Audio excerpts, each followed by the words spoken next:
नमस्कारम नमस्कारम नमस्कारम dear students. Chapter question आपने देखा वो है चैप्टर प्रोबेबिलिटी से। प्रोबेबिलिटी ऐसा चैप्टर है जिसको बहुत सारे स्टूडेंट तो छोड़ कर जाते हैं, डिफ़िकल्ट उन्हें लगता है क्योंकि सोचने की बात होती है, डायरेक्टली एज सच कोई फॉर्मूला नहीं होता है। पर मैं सभी स्टूडेंट्स को एडवाइस करूँगा, एटलीस्ट अगर आप देखने आए ये वीडियो, इसका सोल्यूशन देखने आए तो आप प्रोबेबिलिटी चैप्टर को स्ट्रॉन्ग कर रहे हैं, ये बात तो समझ में आती है। इस क्वेश्चन को अटेम्प्ट करने के पहले, जो कि जेईई एडवांस 2024 के अंदर पेपर 2 के अंदर पूछा गया था, पहले हम देखते हैं कि उस टाइम के स्टूडेंट्स ने इस पर्टिकुलर क्वेश्चन को एक नेशनल लेवल पर कैसा रिस्पॉन्स दिया था और एक्चुअल में कितने स्टूडेंट्स का सही हुआ था, कितने स्टूडेंट्स का गलत हुआ था, ये भी हम डिस्कस यहाँ पर करते हैं। ठीक है, तो ये जो क्वेश्चन पूछा गया था वो सेक्शन था, अगर आप यहाँ पर देखें, ये नॉन नेगेटिव इंटीजर टाइप के सेक्शन के अंदर पूछा गया था। मार्किंग स्कीम ऐसी है कि सही करने पर +4 थे और बाकी सभी केसेस के अंदर 0। दैट मीन्स अटेम्प्ट नहीं किया तो भी 0 है, करा गलत हो गया तो भी आंसर 0 ही है, मतलब नेगेटिव मार्किंग इसके अंदर इन्वॉल्व नहीं थी। 14.4% स्टूडेंट ऐसे थे सिर्फ जिन्होंने इसके अंदर +4 मार्क्स लिए थे। ये पूरे इंडिया लेवल पे बात कर रहा हूँ मैं, पूरे इंडिया लेवल पे, मतलब कि 26,000 स्टूडेंट्स, और यही एक्चुअल में मेन कंटेंडर होते हैं जो पुरानी IITs के लिए लड़ रहे होते हैं, सिलेक्शन के लिए लड़ रहे होते हैं।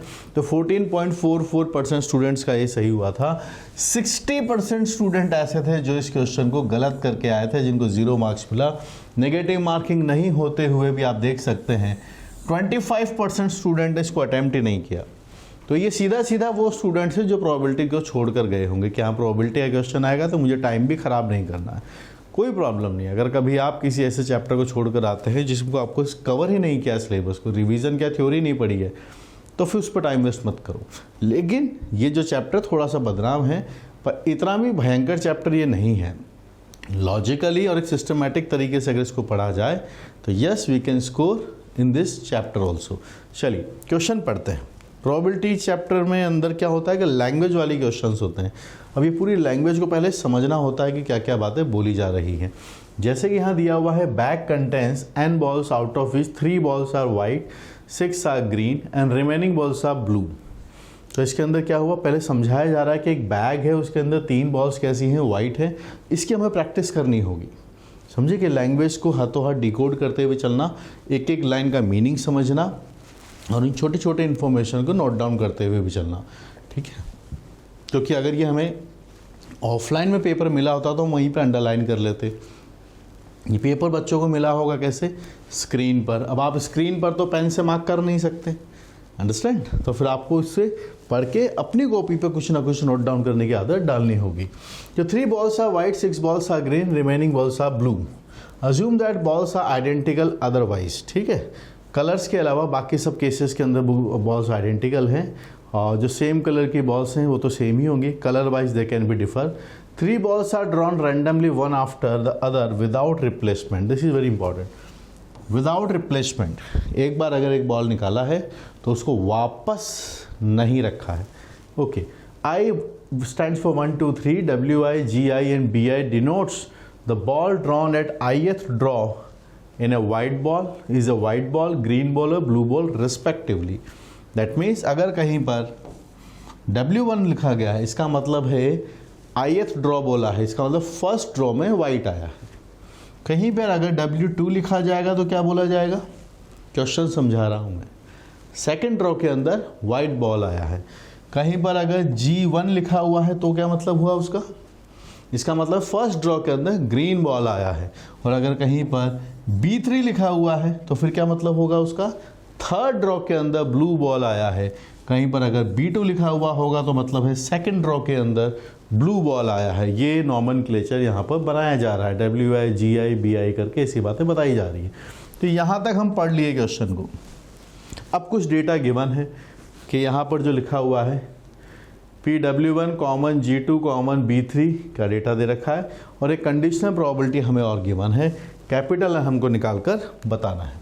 चलिए क्वेश्चन की शुरुआत करते हैं। तो बैग के अंदर क्या क्या है पहले वो लिख लेते हैं।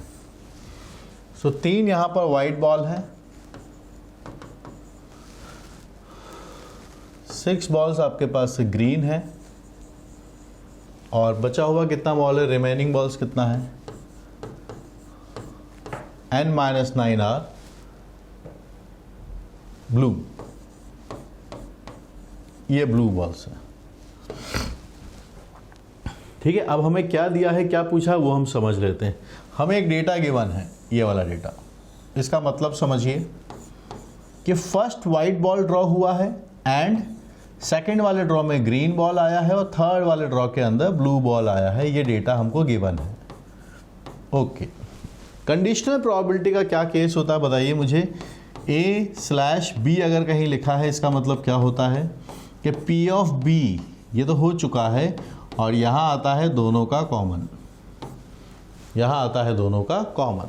बस इसी कंडीशन को यूटिलाइज करते हैं और आगे कंडीशनल प्रोबेबिलिटी की तरफ चलते हैं।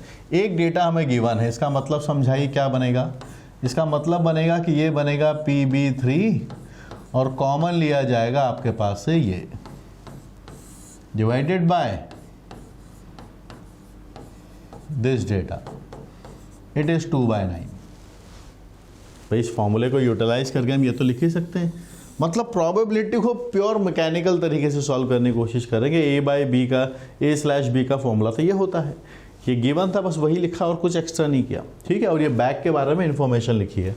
अब देखिए ऊपर वाला जो डेटा है हमारे पास B3 कॉमन, देखो सेम है, दोनों जगह कॉमन है, कॉमन का साइन है। ठीक है, तो मतलब क्या है, B3 common W1 common G2, यही लिखा हुआ है, W1 common G2 common B3। देखो B3 W1 G2, ये वाला डेटा तो हमें पता है। इसके बारे में बात करते हैं, इसका मीनिंग क्या होगा वो हम समझते हैं कि probability of W1 common G2, इसका मीनिंग बताइए कि फर्स्ट ड्रॉ के अंदर व्हाइट बॉल आए एंड G2 का मतलब सेकंड ड्रॉ के अंदर ग्रीन बॉल आए। तो फर्स्ट ड्रॉ के अंदर व्हाइट बॉल आए, हम चाहते हैं, हम पिटारे के पास गए बैग में और एक कलर का बॉल निकाला। कितने हैं टोटल बॉल्स, n। हम चाहते हैं व्हाइट आए, व्हाइट के फेवर में कितने हैं 3, तो बन गया पहला वाला केस 3/9।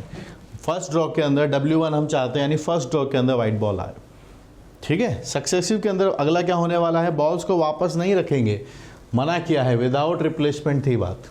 G2, अब सेकंड वाले ड्रॉ के अंदर ग्रीन आना चाहिए, तो उस पिटारे में, उस बैग में ग्रीन बॉल्स हैं कितना, they are 6 green balls. Okay, अब वापस से नहीं रखा, there is no replacement, so now number of total balls are now n-1। Okay, so 3/n into 6/n-1, understood. तो ये डेटा हमारे पास आ गया, बस यहाँ पे हमें इसको सिंप्लीफाई करना। So you tell me, the first one is, it is 2/5n, this probability is written, और ये डेटा हमारे पास लिखा हुआ है, इसको पहचानिए, ये कितना है, it is written as 18/n into n-1 is 2/9। 2 से 2 चला गया है, n से n चला गया है, तो यहाँ से आप ऊपर चलिए,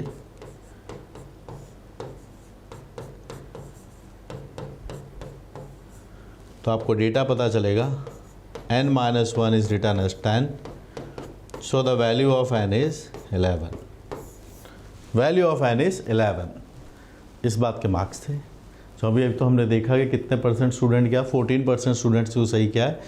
पर अगर आप थ्योरी पढ़ते हुए सवाल को कर रहे हैं तो डेफिनेटली आप इतना इम्प्रूवमेंट इस चैप्टर के अंदर कर सकते हैं। कंडीशनल प्रोबेबिलिटी के ऊपर ही क्वेश्चन है, और ऐसी सवालों की प्रैक्टिस करने के लिए आपको या लैंग्वेजेस को पढ़ के डिकोड करके क्वेश्चन को सॉल्व करना, प्रैक्टिस के लिए आपको चाहिए रिसोर्सेज, और रिसोर्सेज के लिए you can utilise my algebra की बुक।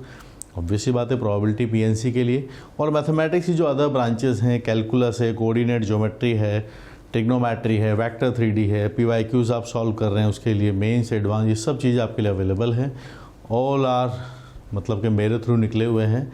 तो ये सब आपको जो मैथडोलॉजी अगर आपको मेरी टीचिंग की समझ में आती है तो definitely you will love this all these books, है ना। And get connected on my Telegram group, Om sir लिख दीजिएगा @ओम सर, मैं इससे कनेक्ट हो जाएंगे। And download and install the app Uplift JEE for मुझसे डायरेक्टली लाइव कोर्सेज़ के लिए पढ़ने के लिए। आपके पूरे जूनियर्स को अगर रिकमेंड करना है तो ज़रूर कीजिएगा। We are always available there for uplifting your JEE preparation. Thank you guys.